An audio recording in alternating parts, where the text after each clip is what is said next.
Like guys यो हाम्रो साउको घर है। यसले महिनामा नेपाली कति 20-30जना स्टाफ, 30जनालाई कति देला 2 लाखको दरले 60 लाख नर्मल के बेसिकमा पनि 60 लाख भने 1 करोड रुपियाँ दिँदो रहेछ के यसले।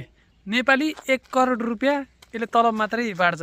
यसको घर हेर्नु न, हाम्रो साउको घर भरै तलब 1 करोड मात्रै बाँड्छ यसले।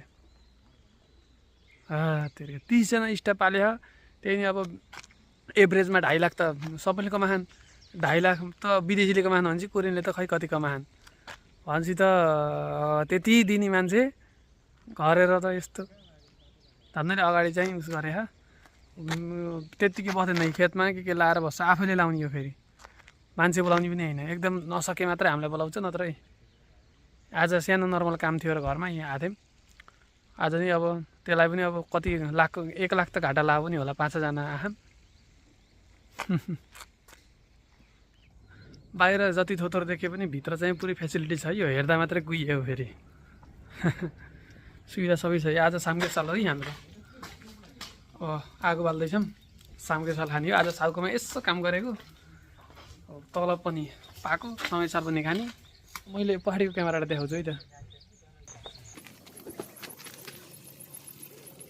हाम्रो साउको घरको पछाडिपट्टिको भ्यू। हाम्रो यस्तो यो महिनाको करोड रुपियाँ स्यालेरी बाँड्छ। 1 महिनामा नेपाली करोड रुपियाँ स्यालेरी मात्रै बाँड्ने साउको घर त यस्तो कचडा छ भनेपछि यो घरको यो कुन साउको यसको कति कमाइ होला यार। म त हदसँग पर्छु यार। यो घर कति राम्रो छ हेर्नु न। हाम्रो साउको घर यस्तो कचडा। यो घर पनि 4 चोटि सारिसक्यो। त्यही भएर पनि राम्रो नबनाएको जस्तो लाग्छ है मलाई। सबै फेसिलिटी छ है। फेरि भित्र फ्रिज छ, चिसोहरू सबै निकालेर खान मिल्छ। तातो चिजहरू पनि सबै छ भित्र चाहिँ है। यस्तो चाहिँ यस बनाएको पनि हामीले हो। यो भुइँमा उसो गरेको पनि हामीले हो।